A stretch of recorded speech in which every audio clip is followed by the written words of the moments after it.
Start करें recording. आज हम कवर करेंगे विजयनगर एंड बहमनी किंगडम, जो लगभग 1336 से 1565 तक की हिस्ट्री कवर करती हैं। 1336 से 1565 विजयनगर एंड बहमनी किंगडम। देखिए, अगर हम दिल्ली सल्तनत की बात करते हैं तो दिल्ली सल्तनत में 1296 में जो पर्सन दिल्ली की गद्दी पर बैठा उसका नाम था अलाउद्दीन खिलजी। और अलाउद्दीन खिलजी के द्वारा उसके जर्नैल के अधीन दक्षिण पर आक्रमण किए गए, जिनमें अलग अलग स्टेट्स शामिल थे।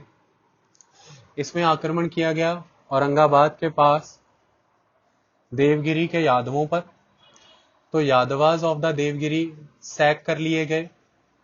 ये इंपॉर्टेंट है, महाराष्ट्र का औरंगाबाद के पास का इलाका देवगिरी। इसके बाद आप चले गए आंध्र प्रदेश में, वहां के वारंगल को कंट्रोल किया आपने। रूलर हैं काकातिया, तो काकातियाज ऑफ वारंगल, ये इंपॉर्टेंट है। इसके बाद आप आ गए कर्नाटका में मैसूर रीजन, तो यहाँ पे होयसालाज, तो होयसालाज ऑफ मैसूर को कंट्रोल किया आपने। इसके बाद आप आ गए माबार यानी कि तमिलनाडु, और यहाँ पर आपने मदुरई के पांड्या रूलर सूरज पांड्या, तो ये मेन रूलर्स हैं सारे। तो Yadavas of the Devagiri, Kakatiyas of Warangal, Hoysalas of Mysore and Madurai के पांड्या रूलर्स, तो पांड्याज ऑफ मदुरई। इन सभी को आपने किसी को रेड किया, किसी को सैक किया। अल्टीमेट एस्पेक्ट ये है कि ये सभी आपको ट्रिब्यूट देना शुरू हुए और ये आपके अधीन आए। फिर खिलजी डायनेस्टी जब खत्म हो जाती है 1320 में, तो पोजीशन पर 1324-25 के अराउंड मोहम्मद बिन तुगलक आएंगे, जिनको अलग अलग नामों से जाना जाता है, जौना खान, उलुग खान। तो मोहम्मद बिन तुगलक जब पोजीशन पर आएंगे, पोजीशन पे आने के बाद ये एक्सपेडिशंस उनके टाइम पे फिर से की जाएंगी डेक्कन और साउथ की, और यादवाज, काकातियाज, होयसालाज और काफी हद तक मदुरई, ये सीधा दिल्ली सल्तनत के कंट्रोल में चला जाएगा। इसके बाद लगातार भारत के नॉर्थ वेस्ट फ्रंटियर पर मंगोलों के आक्रमण होंगे, और मंगोल्स के इन रिपीटेड अटैक्स की वजह से मोहम्मद बिन तुगलक ऑलवेज इंडल्ज रहेंगे नॉर्थ वेस्टर्न फ्रंटियर पे। सेकेंड एस्पेक्ट, हमेशा उन्हें तंग करते रहेंगे बंगाल के गवर्नर्स जो आज़ाद होना चाहते हैं, गुजरात के गवर्नर्स, और गुजरात में आ रही कुछ इंडिपेंडेंट डायनेस्टीज, राजस्थान के राजपूताना, मालवा के शासक।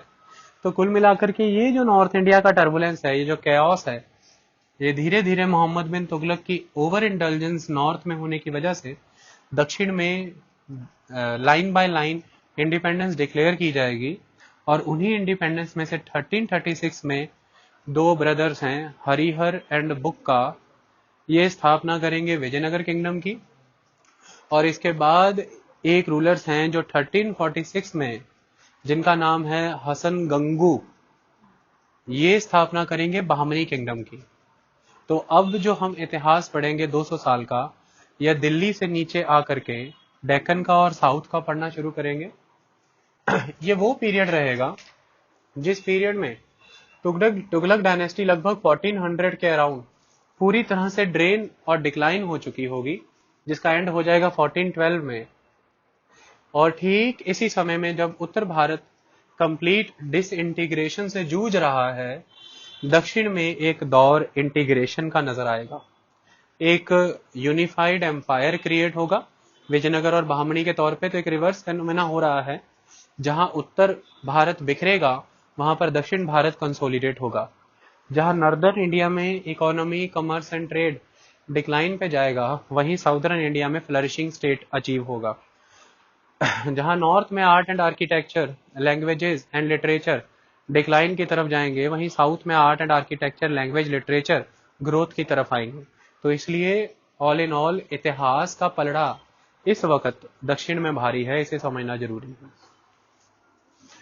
साउथ इंडिया में जब इन दो किंगडम्स का रूल है, उस टाइम पर एक परिवर्तन भी आएगा इसी दौरान। वो क्या आएगा? दो लोग एंटर हो जाएंगे भारत की राजनीति में। पहले हैं नॉर्थ में मुगल्स और साउथ में पोर्तुगीज। तो इनकी entry social, political and economic dynamics को चेंज कर देगी। बाबर की अध्यक्षता में 1524 में पंजाब एंड 1526 में जब दिल्ली सैक कर लिया जाएगा, उसके बाद फिर से उत्तर भारत एक न्यू फेज ऑफ यूनिफिकेशन को रीच करेगा। फिर से उत्तर भारत कंसोलिडेट होगा और एक यूनिफाइड किंगडम एस्टेब्लिश होगी। ठीक इसी तरह से ठीक इन्हीं समों में 1498 में जब पोर्तुगीज के वास्को डी गामा 17 और 14 दो डेट्स मानी जाती हैं, 17 मई या फिर 14 मई 1498 को जब केरल के कैलीकट में आकर के रीच करेंगे अपने दो पानी वाले जहाजों के साथ, तो यहां से शुरू होता है एक नया यूरोपियन डायनामिक्स जो आने वाले समय में 1498 के बाद दक्षिण की राजनीति को हर वक्त पूरी तरह से प्रभावित करके रखेगा। चलिए अब हम आगे बढ़ते हैं और चीजों को समझने की कोशिश करते हैं। जब हम बात करते हैं विजयनगर और बामनी किंगडम की, तो इन्होंने law and order, justice, commercial activity, trade, art and architecture, currency, इन सभी फील्ड्स में डिफरेंट डिफरेंट एक्टिविटीज की। और दोनों ही किंगडम्स को बहुत ही यूनिक वे में पढ़ेंगे। पहला एक फेज दोनों किंगडम का रहेगा लगभग 1446 तक का, और फिर दोनों को डिसइंटीग्रेटेड वे में पढ़ेंगे 1446 के बाद, अलग से विजयनगर, अलग से बहमनी किंगडम, और फिर दोनों यूनिफाइड हो जाएंगे एंड में जाकर के जब economy and the nature of the state की बात होगी। इसके बाद टॉपिक आ जाएगा advent of the Portuguese, then उनका impact on society, economy and polity. तो चलिए शुरुआत करते हैं और देखते हैं कि विजयनगर क्या कहता है। देखिए, ऐसा कहा जाता है कि विजयनगर की स्थापना दो भाइयों ने की है, जो 5 भाइयों में से 2 माने जाते हैं। टोटल 5 ब्रदर हुआ करते थे ये, जिनका नाम हरिहर है एंड बुक्का है। अब ये कौन है, थोड़े डिफरेंट डिफरेंट लेजेंड इनके बारे में क्या कहते हैं सुनते हैं। एक लेजेंड ये कहता है कि ये काकातिया डायनेस्टी के फ्यूडल हुआ करते थे, सामंत हुआ करते थे। उनके फ्यूडलिस्टिक लॉर्ड थे, तो सामंत थे। किनके सामंत थे? वरंगल के काकातियास के। फिर उसके थोड़े समय बाद ये मिनिस्टर बन जाते हैं कर्नाटका की, जो एक प्रिंसिपैलिटी, एक किंगडम है काम्पिली। तो कर्नाटका में एक प्रिंसिपैलिटी है काम्पिली, और ये उसके मिनिस्टर बन जाते हैं।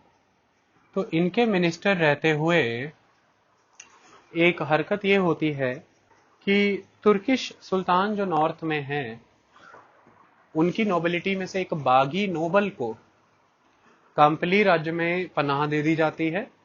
इसकी वजह से ही इनको आउटरेज झेलना पड़ता है मोहम्मद बिन तुगलक का, और तुगलक का आक्रमण काम्पिली पे होता है। ऐसा कहा जाता है कि दोनों भाइयों को अरेस्ट किया जाता है, इम्प्रिजन कर लिए जाते हैं, और इनको इस्लाम में कन्वर्ट किया जाता है। इस्लाम में कन्वर्ट करने के बाद ये दोनों दक्षिण के गवर्नर बना दिए जाते हैं इसी काम्पली के इलाके के। और उसके बाद इनको ड्यूटी दी जाती है तुगलक के द्वारा ही कि आपको 2 चीजों को सेटल करना है। पहला, जो मुस्लिम साम्राज्य के अंडर आने वाले अलग अलग गवर्नर खुद को इंडिपेंडेंट कराना चाहते हैं, आपको उनकी इंडिपेंडेंस कर्ब करनी है, रोकनी है।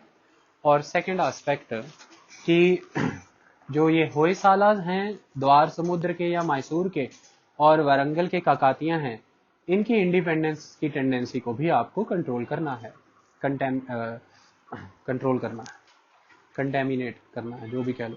अब अल्टीमेट एस्पेक्ट यहाँ पर यह है कि मदुरई का जो सुल्तान था, यानी कि मदुरई का जो गवर्नर था, वो ऑलरेडी खुद को इंडिपेंडेंट करा चुका होता है जब हरिहर एंड बुक्का को पोजीशन पे बिठाया जाता है मुस्लिम बना करके। अब यहाँ पर स्टोरी ये आ जाती है कि हरिहर एंड बुक्का बिट्रेयल कर देते हैं मोहम्मद बिन तुगलक के साथ, और वापस से अपने ओरिजिनल फेथ में ट्रांसफर कर दिए जाते हैं, फिर से हिंदुइज्म अपना लेते हैं अपने गुरु विद्यारण्य के कहने पर। ये बहुत बड़ा एमसीक्यू है, कि हरिहर एंड बुक्का ने इस्लाम छोड़ के हिंदुइज्म में वापसी किसके कहने पे की? अपने मेंटोर विद्यारण्य के कहने पर। तो विद्यारण्य का नाम नहीं भूलना। तो विद्यारण्य के कहने पर ये वापस से हिंदुइज्म में आते हैं और उसके बाद मोहम्मद बिन तुगलक के लिए नहीं, अपनी इंडिपेंडेंट किंगडम के लिए ये अब मदुरई के सुल्तान को, मैसूर के होयसालास को और वरंगल के काकातियस को कंट्रोल करेंगे। लेकिन इनकी इस एक्ट से पहले ही कुछ और हो जाता है। वो क्या है? 1336 ये डेट मानी जाती है जब गद्दी पर बैठेंगे हरिहर, और ये लगभग 20 साल तक पोजीशन पे रहेंगे। इसके बाद 1356 का टाइम आएगा जब पोजीशन पर बैठेंगे बुक्का, और ये लगभग 1377 तक रहेंगे, और फिर 1377 में पोजीशन पर बैठेंगे बुक्का। 1377 में पोजीशन पर बैठेंगे हरिहर 2, और 1404 तक वो अपनी पोजीशन पर रहेंगे। चलिए अब इसके दौरान कहानी को समझने का प्रयास करते हैं। जब हरिहर 1336 में पोजीशन पर बैठा तो अब एक फेज है ठीक 10 साल बाद का 1346 का, और 1346 में कुछ परिवर्तन हो जाएंगे। वो क्या है? ऑलरेडी 10 साल बीत जाने तक कुछ चेंजेस साउथ में ये आ गए थे कि मदुरई के सुल्तान, जो कि काफी एम्बिशियस रूलर है, उसके द्वारा कंट्रोल कर लिया गया था द्वार समुद्र के होयसालास को। तो द्वार समुद्र के होयसाला को वो पहले ही सैक कर चुका था, हरा चुका था। अब ऐसे में एक अपॉर्चुनिटी आ जाती है विजयनगर के सामने कि हम खुद को एक्सपैंड कर सकते हैं। किस डायरेक्शन में? होयसालास की तरफ। अगर हम किसी तरह से मदुरई के सुल्तान को डिफीट कर दें, क्योंकि उसका मेन पावर सेंटर तो मदुरई में है और उसके लिए मैसूर को हैंडल करना डिफिकल्ट है। प्रॉक्सिमिटी हमारी ज़्यादा क्लोज है तो हम इसे हैंडल बेटर कर सकते हैं। ऐसे में इनके द्वारा होयसाला पर आक्रमण करके मदुरई के सुल्तानों को खत्म किया गया, मतलब हराया गया, और होयसाला सैक कर लिए गए। तब होयसाला टेरिटरी विजयनगर के अधीन चली गई है, जो एक छोटी सी प्रिंसिपैलिटी से शुरू हुए थे। इस एक्सपेंडेड टेरिटरी में खुद को बेटर वे में रूल कराने के लिए इन्होंने अपने ब्रदर्स और अपने रिलेटिव्स का सहारा लिया, और जितनी भी नई जीती हुई टेरिटरीज थी वहां पर अपनी फैमिली और रिलेटिव मेंबर्स को बैठाया। यानी कहने का मतलब ये है कि शुरुआती दौर में जो विजयनगर किंगडम हुआ करती थी, ये एक कॉमनवेल्थ सिस्टम के बेसिस पर खुद को गवर्न करती थी, और सभी फैमिली के मेंबर और रिलेटिव्स मिल करके शासन की बागडोर संभालते थे और डिफरेंट एरियाज होल्ड करते थे। समय बीत जाने के बाद ये कंसेप्ट नहीं रह जाएगा और देवराया 2 नाम का एक रूलर आएगा, जिसके समय में ये कॉमनवेल्थ सिस्टम डिस्कार्ड करके सेंट्रलाइज्ड फॉर्म ऑफ एडमिनिस्ट्रेशन लागू कर दिया जाएगा। तो अभी के लिए शुरुआती दौर में क्या विजयनगर के ruler Commonwealth system of rule follow किया करते थे? यस, फॉलो किया करते थे। ये इंपॉर्टेंट क्वेश्चन है। चलिए, अब इन्होंने अपने आप को होयसालास और द्वार समुद्र के एरिया तक फैला लिया है। एक्सपेंशन की टेंडेंसी रुकेगी नहीं और आगे की तरफ बढ़ेंगे। ऐसे में अब हो क्या जाता है कि इनके नॉर्दर्न एरिया में 1346 में एक किंगडम और एस्टेब्लिश हो गई है, और उस किंगडम का नाम है बहमनी किंगडम। बहमनी किंगडम किसके द्वारा स्थापित की गई है? देखिए, एक पर्सन हुआ करता था जिसका नाम हुआ करता था हसन। ठीक है। अब ये जो हसन हुआ करता था, ये अफगानी कंसिडर किया जाता है, और आप इसे कह सकते हैं कि ये मर्सनरी है, लड़ाका है, एक तरह का एडवेंचरर है। डेक्कन के इलाके में एक ब्राह्मण हुआ करता था गंगू। उस गंगू ने इस हसन को अपनी सर्विसेज में रिक्रूट किया, और उस गंगू के अधीन ही हसन धीरे धीरे ग्रो करता चला गया। With the passage of time Hasan को इम्पोर्टेंट पोजीशन मिली और हसन ने अपनी एक इंडिपेंडेंट किंगडम को कार्व आउट किया।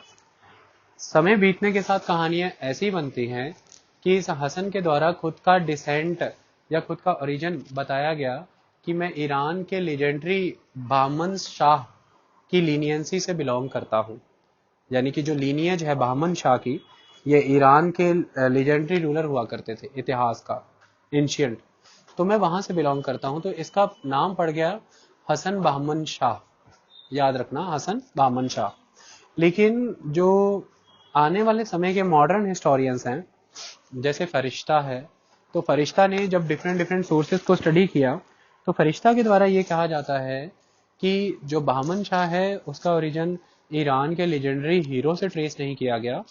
ये क्योंकि इसका मेन मास्टर एक ब्राह्मण हुआ करता था, तो इसने उसको रिस्पेक्ट पे करने के लिए अपने नाम के साथ बहमन शाह लगाया है, और इसी के नाम की वजह से इस किंगडम का नाम भी बहमनी किंगडम पड़ा। तो आज के बाद से इसको आप हसन गंगू भी कहेंगे या हसन बहमन शाह भी कहेंगे। अब इस हसन बहमन शाह का टाइम 1346 के बाद ये है, और इधर अगर हम नीचे की बात करें साउथ में, तो 1356 में पोजीशन पे बैठ चुके हैं बुक्का वन। अब अल्टीमेट एस्पेक्ट ये है कि इन दोनों के टाइम पर कुछ कन्फ्लिक्ट रेज होंगे, और वो कन्फ्लिक्ट कुछ पर्टिकुलर एरियाज को लेकर के होंगे, और वो एरियाज क्या हैं उन्हें हमें समझना जरूरी है। तो इनकी जो नॉर्दर्न बाउंड्री है विजयनगर की, और बहमनी की जो साउदर्न बाउंड्री है, ऑलवेज इस बाउंड्री लाइन को लेकर के कन्फ्लिक्ट रहेंगे, और यहीं से सारी हिस्ट्री कार्व आउट हो जाएगी। Throughout the period Bahmani kingdom 15th century के एंड में खत्म हो जाएगी। उनके ठीक 50 ईयर्स के बाद विजयनगर 1565 में एंड हो जाएगी, यानी कि in the middle of the 16th century. जितने समय तक ये दोनों किंगडम रही हैं, उतने समय तक दोनों के बीच में मिलिट्री वॉरफेयर प्रैक्टिसेस हुई हैं। दोनों केवल और केवल आपस में लड़ती रही हैं, और इससे सिर्फ और सिर्फ दोनों का नुकसान हुआ है, लाभ नहीं हुआ है। दोनों के खत्म होने का कारण भी यही था, वरना दक्षिण भारत को एक बहुत ही कंसोलिडेटेड एम्पायर मिलते अगर ये दोनों आपस में इस तरह से ना लड़ते। तो ये किन मुद्दों पर लड़ते रहे और ऐसे क्या कारण रहे, चलिए अब हम उन्हें समझने का प्रयास करते हैं। इसके लिए मैप लगा लिए, स्टार्ट करें। सिमरन स्टार्ट है। ये देखिए, ये इंडिया का फिजिकल मैप है आपके सामने, और जो बच्चे रिकॉर्डिंग के माध्यम से लेक्चर शुरू करेंगे वो भी सुनते रहें, सब समझ आ जाएगा। जब हम फिजिकल मैप इंडिया का देखते हैं, तो इसमें मध्य प्रदेश का एरिया ढूंढ लीजिए, बिल्कुल सेंटर इंडिया में, वहां पे विंध्यास माउंटेन है। हम विंध्या माउंटेन्स के नीचे का इतिहास पढ़ रहे हैं, क्योंकि विंध्यास नॉर्थ इंडिया और साउथ इंडिया को डिवाइड करते हैं दो हिस्सों में। तो विंध्या माउंटेन के नीचे आपको क्या मिल जाता है, देखिए महाराष्ट्र मिलता है और कर्नाटक मिलता है।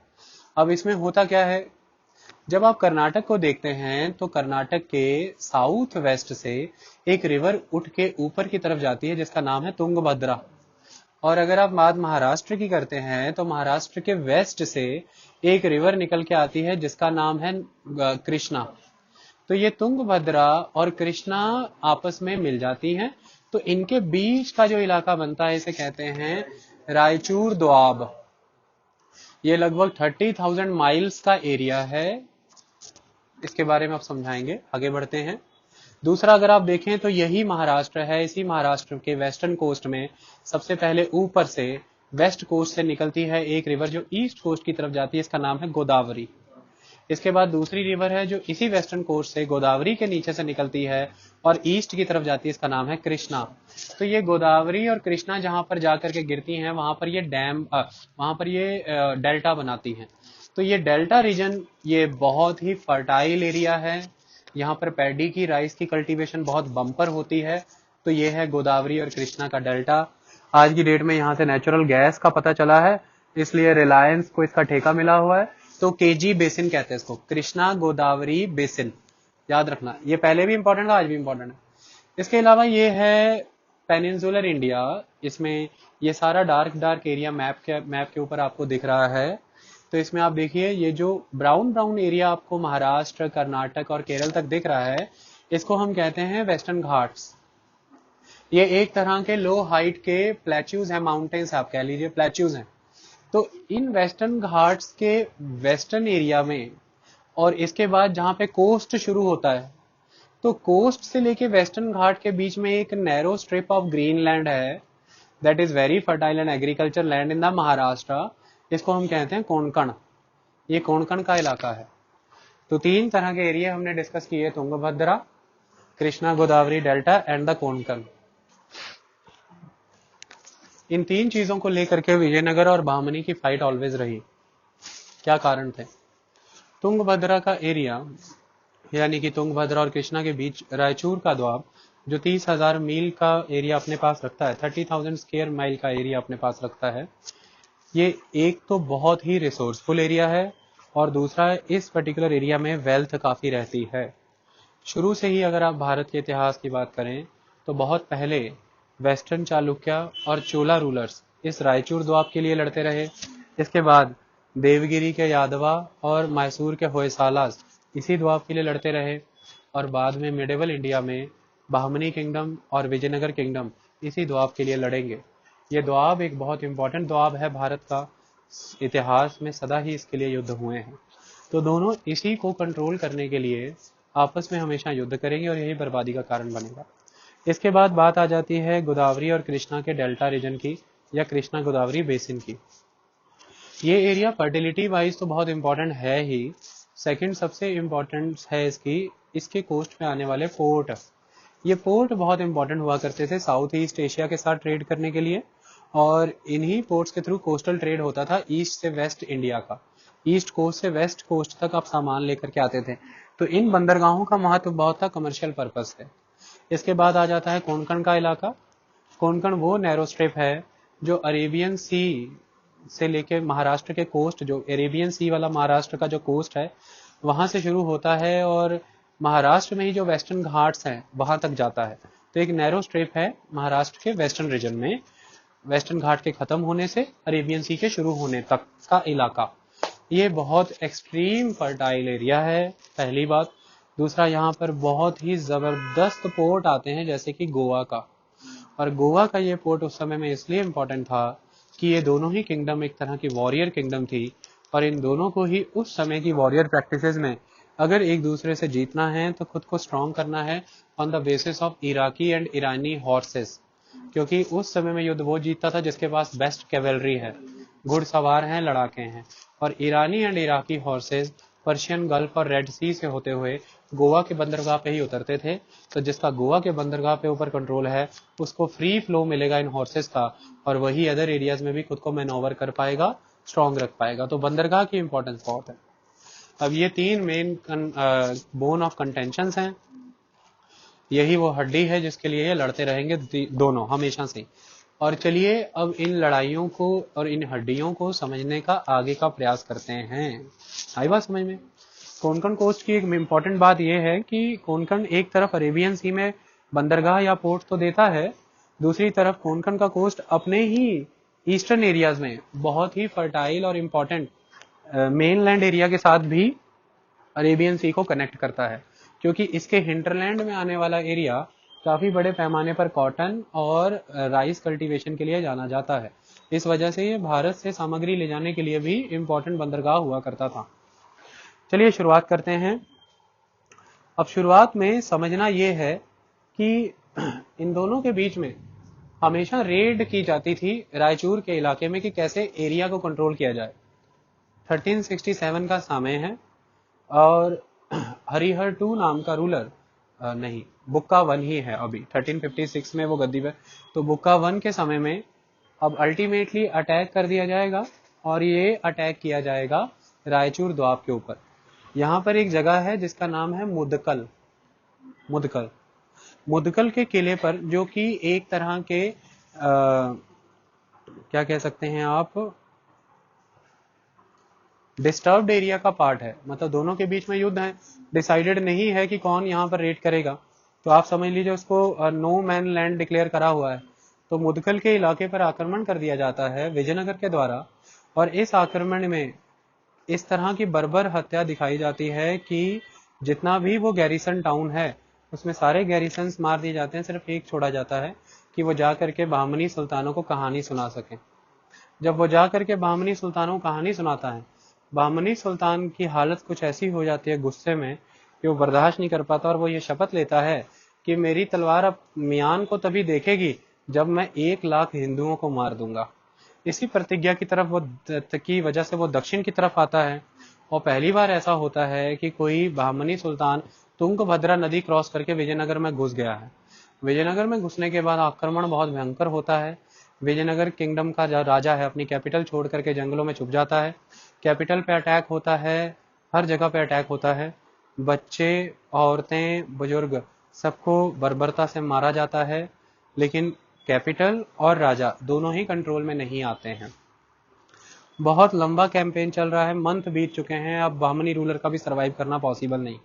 इसकी वजह से दोनों के बीच में ट्रूस हो जाता है और ट्रीटी साउंड होती है।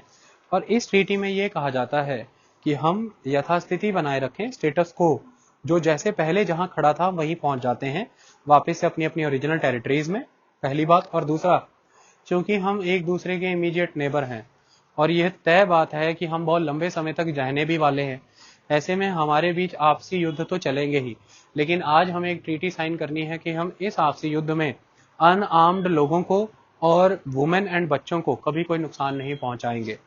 तो ये ट्रीटी इस वॉर की देन है।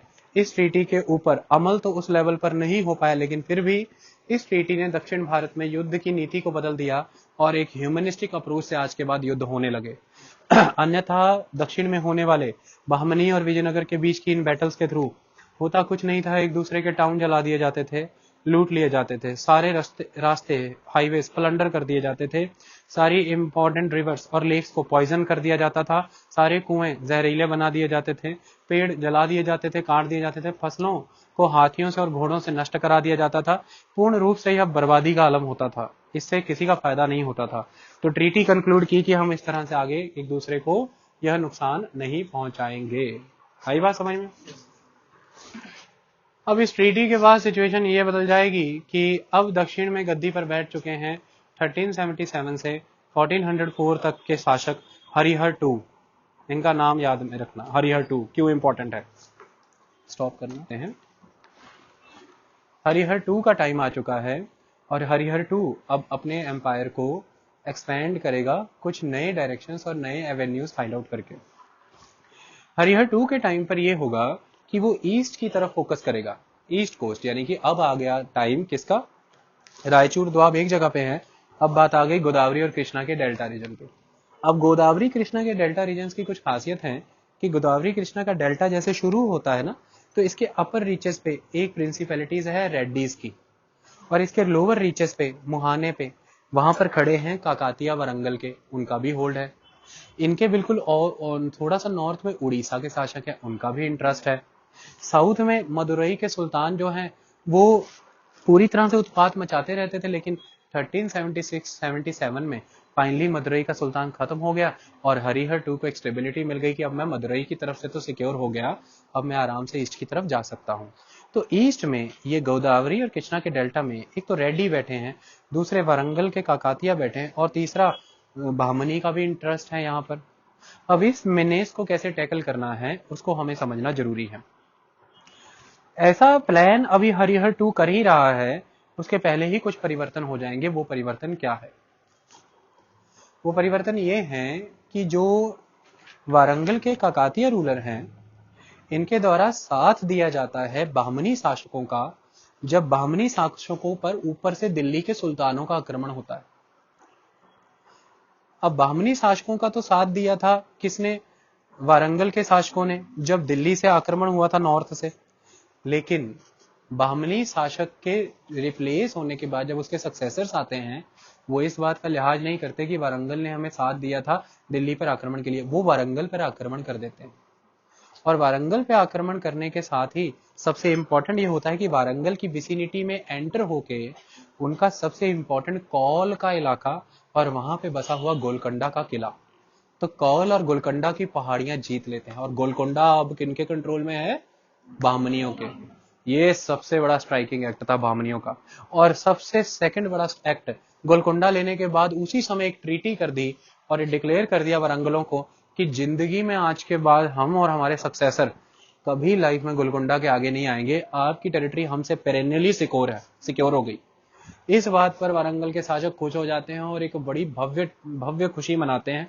और वो हीरे जवाहरातों से जड़ा हुआ तख्त जो मोहम्मद बिन तुगलक को भेंट करना था, जो फिर नहीं किया था, वो अब भेंट कर दिया जाता है किनको? बहमनी शासकों को। और दोनों में हो जाती है क्या? ट्रीटी। इस ट्रीटी से सीधा सीधा गोदावरी कृष्णा एरिया में अपना फुट होल्ड कौन स्ट्रॉन्ग कर गया? बहमनी। और कौन वीक पड़ गया? हरिहर टू। अब हरिहर टू यहां पर वीक पड़ चुका है। हरिहर टू इस पूरे समय के दौरान 1377 से 1404 तक बार बार बहमनी शासकों के ऑफेंसिव एक्ट और बार बार कृष्णा गोदावरी पर उसकी फेल्ड एक्टिविटीज को बियर करेगा, उसका रीजन ये है the great alliance of the Bahmanis and the Kakatiyas. लेकिन इसके बावजूद दो बहुत ताकड़ चीजें करेगा हरिहर टू, जो बहुत मेन है। हरिहर टू है जिसने विजयनगर किंगडम में जोड़ दिया है गोवा का और बेलगांव का इलाका। तो गोवा और बेलगांव कौन जीत जाएगा? हरिहर टू। और सबसे ताकड़ दो इंपॉर्टेंट पोर्ट एरियाज किनके कंट्रोल में आ चुके हैं? इनके। एक पोर्ट है कि हिंटरलैंड एरिया। इसके अलावा हरिहर टू है जो आक्रमण करेगा श्रीलंका के नॉर्दर्न एरिया पे। और एक बात याद रखिएगा कि विजयनगर शासक बहुत वेरी ऑफनली, इंग्लिश में ऐसे ही कहते हैं ना, अटैक करते रहते थे श्रीलंका के श्रीलंका के शासकों पर, मतलब कि उसके उत्तरी इलाके पर। इतना ही है हरिहर टू के समय में। अब हरिहर टू चेंज हो जाएगा 1404 से 1422 तक। एक हरिहर टू के जाने के बाद एक कंफ्यूजन सा रहेगा। इस कंफ्यूजन को डिस्कार्ड करके गद्दी पर बैठेगा देवराया वन। देवराया वन ये यहां पे हुआ। अब समझो नॉर्थ की कहानी। जो नॉर्थ है वहां पर बाहमनी में 1377 में एक शासक गद्दी पर बैठ चुका है जो 1422 तक रहेगा। उसका नाम है फिरोज बहमन शाह। फिरोज बहमन शाह को मत भूलना। विजयनगर में देवराया वन बैठा है 1404 से 1422, और बहमनी में 1377 से ही बैठा हुआ है फिरोज बहमन शाह। मतलब दोनों एक दूसरे के कंटेम्प्रेरी हैं। अब ये जो फिरोज बहमन शाह है इसकी तो बहुत स्ट्रेंथ है, क्योंकि इसके साथ कौन है? वरंगल। अब ऐसे में ये जो देवराया वन है इसके समय में फिर से रिन्यू हो जाएगी बैटल रायचूर के द्वाब को लेकर के, और देवराया वन बहुत ही भयंकर तरीके से परास्त किया जाएगा। मुदकल का इलाका वापस चला जाएगा किनके पास? बामनियों के पास। देवराया वन को ट्रीटी करनी पड़ेगी और देवराया वन की बेटी विवाह में दे दी जाएगी फिरोज बहमन शाह को। और ये उस समय विश्व का सबसे भव्य विवाह था। देवराया वन के साथ देवराया वन की बेटी से जो फिरोज बहमन शाह का विवाह होता है, फिरोज बहमन शाह को इनवाइट किया जाता है। ऐसा कहा जाता है कि पैलेस से नगर की दीवार तक, सिटी के गेट तक खुद आता है देवराया वन रिसीव करने के लिए फिरोज बहमन शाह को। ये 10 किलोमीटर का डिस्टेंस है। उस पूरे 10 किलोमीटर के डिस्टेंस में वेलवेट के और कॉटन के क्लॉथ बिछे हुए हैं, जो ब्रोकेड का काम हुआ है और गोल्ड का वर्क हुआ है उस पर। तो ये दोनों जा रहे हैं घोड़ों पर और उनके आगे आगे है देवराया वन का परिवार। बेअंत पैमाने पर वेल्थ है हर तरफ और बहुत ही भव्य विवाह होता है। ऐसे मैरिजेस साउथ में हुआ करती थी, लेकिन ये सक्सेसफुल नहीं रहती थी। इसकी वजह से ये नहीं है कि आपके कन्फ्लिक्ट दूर हो जाएंगे। फिरोज बहमन शाह शादियां करने का दीवाना हुआ करता था। ये बड़े विवाह करता था। इसका एक विवाह बहमनी किंगडम के ही ईस्ट में गोंदवाना का इलाका पड़ता था। उस गोंदवाना के इलाके का एक रूलर हुआ करता था। तो गोंदवाना के इलाके के मेन प्रिंसिपैलिटीज हैं। एक प्रिंसिपैलिटी है खेरला की प्रिंसिपैलिटी। ये खेरला की प्रिंसिपैलिटी का जो शासक था उसकी बेटी का विवाह भी फिरोज बहमन शाह से हुआ था। और फिरोज बहमन शाह की ये फेवरेट वाइफ थी। मतलब वाइफ तो बहुत थी, लेकिन जो एकदम दिल चुकमी थी वो यही वाली थी। एकदम दिल में लगती थी, जो भी कहता था पूछता था एकदम वही जवाब आता था जो तमन्ना रहती थी। फिरोज बहमन शाह के साथ इस विवाह में दहेज में फिरोज बहमन शाह को बंकापुर भी दिया गया, और जो युद्ध था उसके हार जाने के तौर पे 10 लाख हन दिए गए। अब आपको एक क्वेश्चन आएगा कि विजयनगर की करेंसी क्या थी? तो हन और परदाओ, परदाओस और हंस, HUN हन और परदाओस। ठीक है जी, ये दो करेंसियां हैं। क्वेश्चन है ये वाला, तो इसको ध्यान में रखना। 10 लाख हंस दे दिए गए, बेअंत पर्ल्स दे दिए गए और बहुत सारे एलिफेंट्स। अच्छा, जब मैं कर्ब बोलता हूँ ना, कर्ब, पर्ल्स, ये मैं इसलिए बोलता हूँ कि बच्चों को वर्ड एक्चुअल पता लग जाए। तो कई बारी मैं कह रहा हूँ पर्ल्स, तो ऐसा लगेगा कि हिंदी वाले पल। कब, तो कब मतलब लगेगा कि ये कौन सा वाला कब है, कब कब, तो कर्ब। तो ऑनलाइन लेक्चर पे ऐसा ना हो कि वोकैबुलरी वीक है, ये वीक है। ये just for the facilitation of the students, हम वर्डों को प्रॉपर बोलना पड़ता है। कर्ब है ना, और फिर दूसरा वर्ड जो भी बोला हमने pearl. Otherwise I know pearl, I know curb, but for you people. तो पर्ल दे दिए गए, एलिफेंट दे दिए गए, सब कुछ दे दिया गया, बंकापुर दे दिया, बेटी भी दे दी, सब लुटा दिया, चले गए। फिरोज बहमन शाह लेके वाइफ को निकल लिया। उत्तर में जाके एंजॉय कर रहा है, बहमनी किंगडम मजे में। ऐसे में देवराया वन शांत बैठने वाला नहीं है। देवराया वन ने देखा कि ऊपर तो बेटी दे दी है और जा नहीं सकते, बंकापुर और मुदकल दोनों चले गए, अब क्या करें।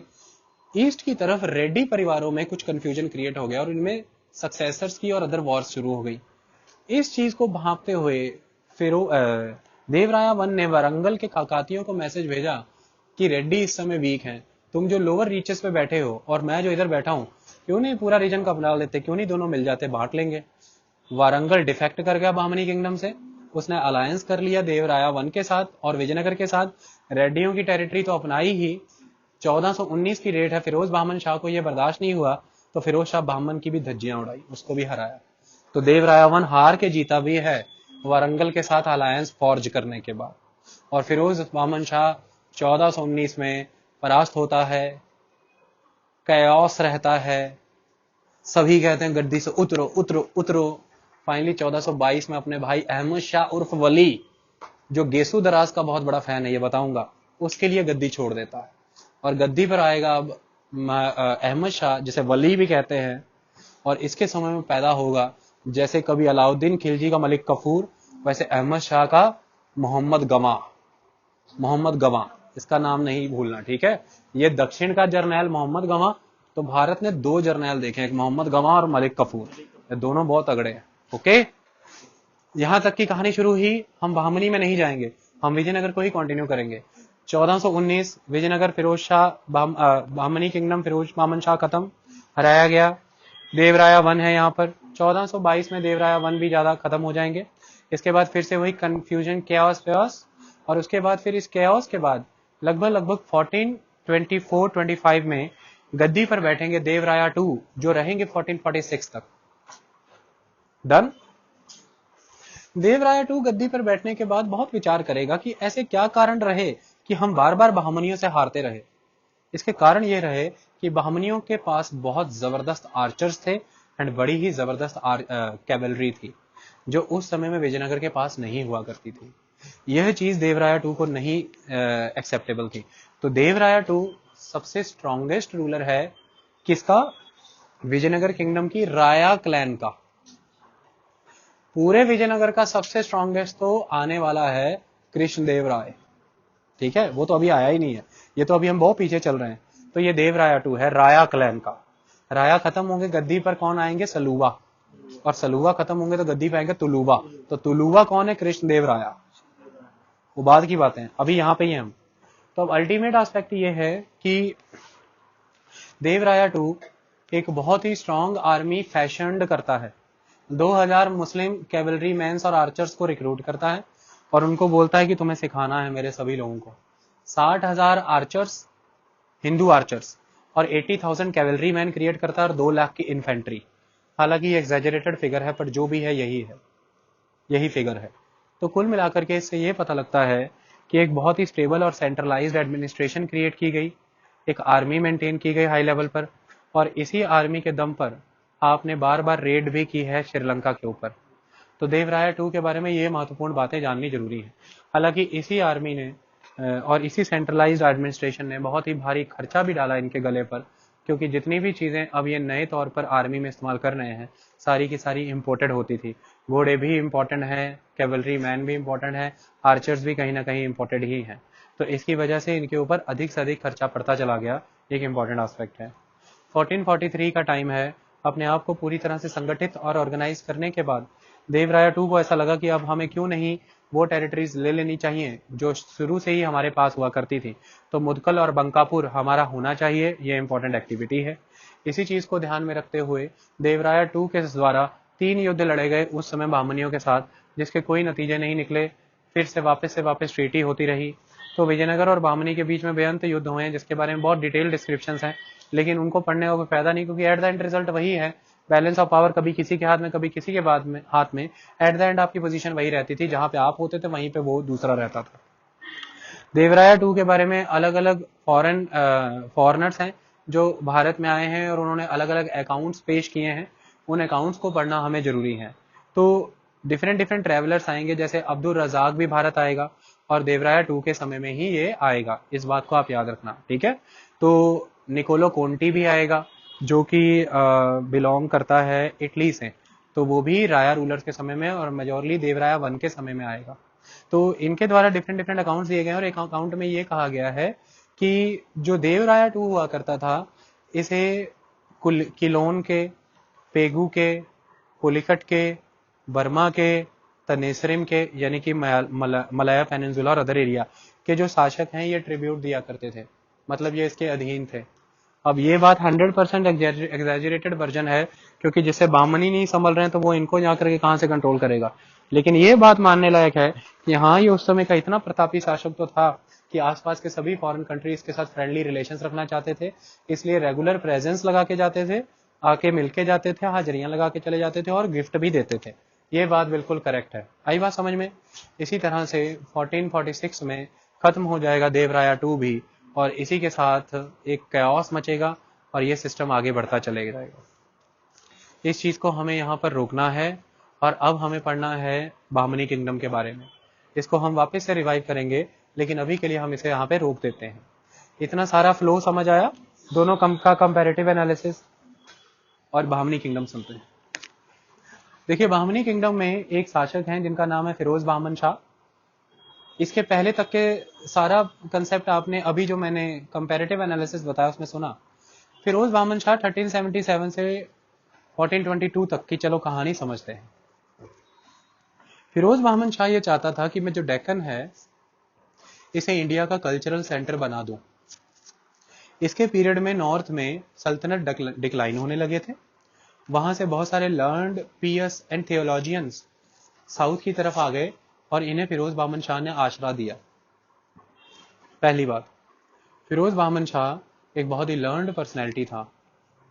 इसे उस समय अरबिक, पर्शियन एंड तुर्किश के साथ साथ तेलुगु एंड कन्नड़ भाषा भी आती थी। इसके हैरम में बहुत सारी बीवियां थी और इसकी खासियत है कि यह हर बीवी से उसी की भाषा में बात करता था। तो इसका ये पॉजिटिव भी तो निकाल लो कि इसने ये सारी लैंग्वेज उन पत्नियों से ही सीखी शायद। तो इसका एक चैलेंज रहता था कि जो बीवी जिस रीजन से है उससे उसी लैंग्वेज में बात करूंगा। इस वजह से लैंग्वेज का डेवलपर माना गया है बहुत बड़ा। सेकंड थर्ड एस्पेक्ट इसका ये है कि इसने काफी सारे स्कूल कॉलेजेस यानी कि मदरसे खुलवाए हैं इस पर्टिकुलर रीजन में, और इसका ये मानना था कि ईरान, इराक और अदर एरिया से लर्नड लोगों को यहाँ पे बुला करके सेटल किया जाए। इसका ये कहना था कि जो ट्रैवलर्स हैं उनको रिस्पेक्ट देना चाहिए। वो अपनी ट्रैवलिंग के दौरान जो जो नए एक्सपीरियंसेस सीखते हैं उनसे हमें वो सीखना चाहिए। जितने नए डिस्कवरी इन्वेंशंस होते हैं पूरी दुनिया भर में, हमें उन्हें समझ के अपने साथ ग्रहण करना चाहिए। ये रात रात आधी आधी बिता देता था इतिहासकारों को, पोएट्स को, एस्ट्रोलॉजर्स को, इन सबको सुनने में।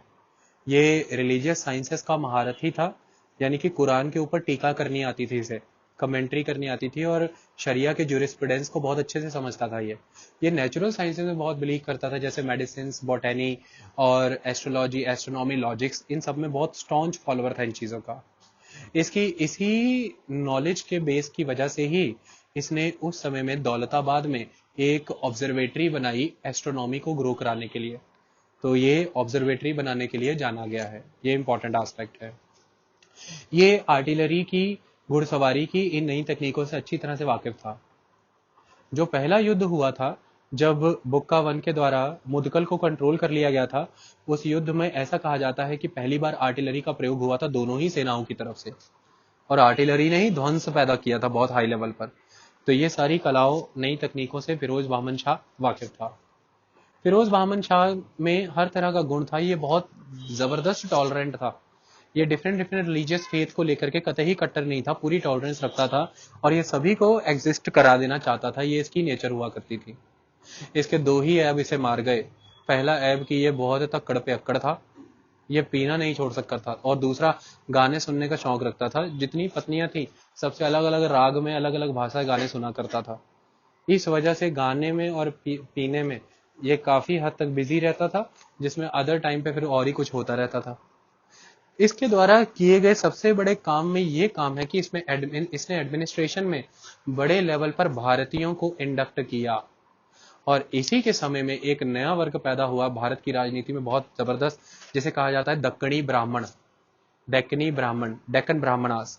ये दक्षिणी ब्राह्मण वो ब्राह्मण हैं जिन्हें फिरोज बामन शाह के द्वारा एडमिनिस्ट्रेशन में इंडक्ट कर लिया गया। और इसी इंडियन नोबिलिटी को बाद में प्रॉब्लम हो जाएगी न्यू नोबल से, जो आएंगे अलग अलग रीजन, जैसे ईरान से, जैसे महमूद गवां एक ईरानी था, वो इनसे बर्दाश्त नहीं होंगे। तो इस तरह के एक्ट इसने किए, कॉलेजेस बनाना, लिटरेचर को डेवलप करना, लैंग्वेजेस को डेवलप करना, आर्ट एंड कल्चर को प्रमोट करना, नई साइंटिफिक इन्वेंशंस और डेवलपमेंट को समझना, ऑब्जर्वेटरी को बनाना, ये सारी प्रक्रिया ये करता रहा। इसका मतलब ये नहीं है कि ये स्ट्रेटेजिक और पॉलिटिकल एक्टिविटीज में इंडल्ज नहीं था। आपने सुना इसने किस तरह से अलायंस किया विजयनगर के साथ, उनकी बेटी दहेज में ले ली। सेकंड एस्पेक्ट, बड़े पैमाने पर वेल्थ एंड प्रॉस्पेरिटी ले ली, बंकापुर ले लिया, मुदकल कंट्रोल कर लिया, सीधा सीधा धाबौल का, राजौरी का और बाकी जितने भी चौल, धाबौल, राजौरी, ये सारे पोर्ट इसके कंट्रोल में थे। और ये समय हमेशा से चाहता था कि इनको कंट्रोल में लिया जाए। इसका इंटरेस्ट ऑलवेज रहता था कि जितने भी पोर्ट हैं ये एक आधार बनना चाहिए अर्थव्यवस्था का, क्योंकि आने वाले समय में इसके मुताबिक जो एम्पायर है वो खड़े रहेंगे वेल्थ एंड प्रॉस्पेरिटी पे, और वेल्थ एंड प्रॉस्पेरिटी बेस्ड है अब ट्रेड एंड कॉमर्स पे। ये इसकी इंपॉर्टेंट एक्टिविटी थी।